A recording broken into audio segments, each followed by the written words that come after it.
We've all heard of the Doppler effect, which describes the increase or decrease in sound or light as the source moves away from a still observer.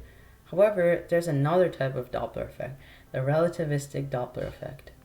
The relativistic Doppler effect is defined as a change in frequency and wavelength of light, where the change is caused by this relative motion of the source and the observer, while also factoring in the effects of Einstein's special theory of relativity. While detecting the effects of the Doppler effect is quite simple, the same cannot be said about the relativistic effects.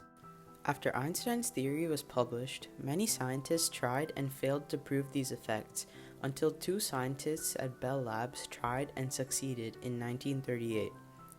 They used a glass tube that produced ionized hydrogen atoms by passing a spark through hydrogen gas. Some atoms combined with electrons and radiated green light, some flew out to the right towards a spectrograph and produced blue light, and some swung backwards, opposite the direction of motion, and produced red light. By producing an equation factoring in a relativistic connection to the Doppler effect, they proved that wavelengths increased or decreased based on the direction of motion that the atoms were moving in relative to the system. Imagine you're in a spaceship with two other people, one in the back, one in the front, and you directly in the middle. The person in the back would be experiencing redshift, meaning everything would start turning slightly red to their eyes. They would see a lot of black with some occasional objects popping up, and radiation becomes virtually harmless. The person in the front would be experiencing blue shift, and they would see a lot of dark blue and violet colors with very high levels of radiation. They would go blind and get severe sunburns after just a couple minutes. In the middle of the ship, you would see a mix of a lot of different colors, mainly green.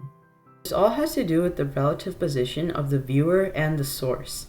Einstein's special theory of relativity, as well as the normal theory of relativity, explain this in further detail.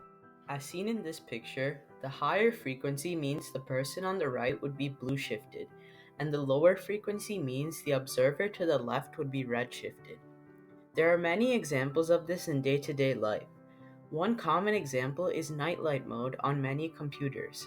The screen experiences a small amount of redshift, giving the screen a red hue and effectively reducing the amount of blue light emitted by the screen.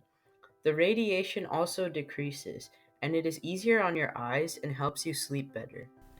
Someday, the relativistic Doppler effect might be handy for space travel and exploration, and knowledge of its effects could help engineers design and build around them. Hope you enjoyed, and thanks for watching.